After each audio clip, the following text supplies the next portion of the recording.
법무법인 영민의 변호사 박희영입니다. 오늘은 개인회생 절차를 간단히 살펴보겠습니다. 개인회생제도는 급여소득이나 영업소득과 같이 장래 계속적으로 또는 반복해서 수입을 얻을 가능성이 있는 개인 채무자가 재정적 어려움으로 파탄에 직면했을 때 일정 기간 원금의 일부를 변제하면 나머지를 면책받을 수 있는 제도입니다. 여기서 일정 기간이라고 하면 원칙적으로는 3년을 말합니다. 다만 채무액 한도 기준이 있는데 담보부 채무액 15억 원 이하, 무담보 채무액 10억 원 이하이어야 해서 원금과 이자를 포함한 채무가 이 한도를 넘으면 개인회생 절차는 이용할 수가 없고 회생 절차를 이용해야 합니다. 개인회생 절차가 아닌 회생 절차를 실무에서는 흔히들 일반 회생이라고 합니다. 원금과 이자를 포함한 채무가 이 한도를 넘는지 여부의 기준 시점은 법이 개정되어서 개시결정일이 아니라 신청일입니다. 개인회생 절차를 이용하려면 관할법원에 신청서를 제출하면 됩니다. 신청서를 제출한 후 개시결정이 있기 전에 채무자는 보전처분, 중지금지명령, 포괄적 금지명령을 신청할 수 있는데 보통 이미 진행되고 있거나 향후 행하여질 강제집행, 가압류가처분, 경매 등을 중지해달라는 중지금지명령을 신청하는 경우가 많습니다.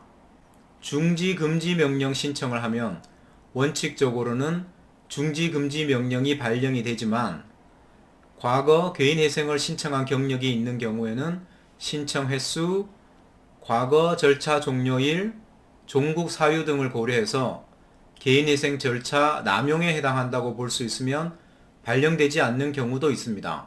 그러나 중지 금지 명령이 발령되지 않는다고 해서 개인회생 절차 개시 신청이 향후 기각이 될 가능성이 높다거나 진행 과정에서 어떤 뚜렷한 불이익이 있거나 하지는 않습니다. 개인회생 절차 개시 신청을 하면 법원은 채무자회생법 제595조에서 정한 기각사유가 없으면 원칙적으로 개시결정을 합니다. 개시결정이 있으면 채무자에 대한 회생 절차 또는 파산 절차, 강제집행, 가압류가처분, 담보권의 실행 등을 위한 경매 등 절차가 중지되고 특히 채권자 목록에 기재된 개인회생 채권에 대한 변제나 변제 요구 행위가 중지 금지됩니다.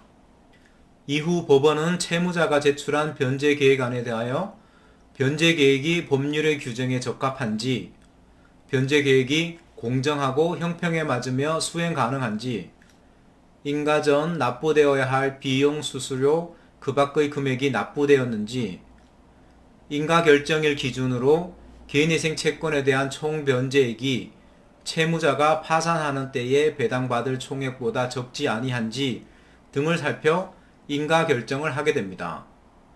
여기서 총 변제액이 파산 시 배당받을 총액, 즉 채무자의 재산보다 많아야 한다는 마지막 사항이 개인회생 가능 여부를 판단할 때 자주 언급되는 청산가치 보장의 원칙이라는 것입니다.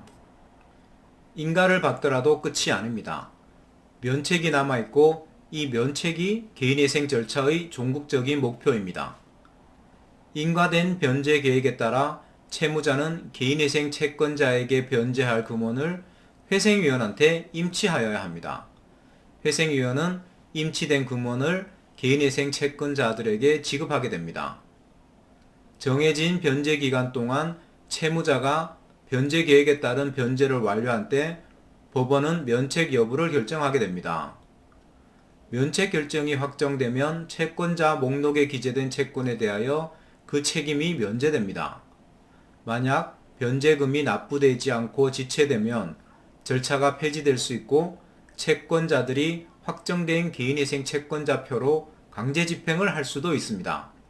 면책이 되었다고 하더라도 벌금, 과태료, 채무자가 고의로 가한 불법 행위로 인한 손해배상 채권 등 비면책 채권에 대해서는 책임이 면제되지 않습니다.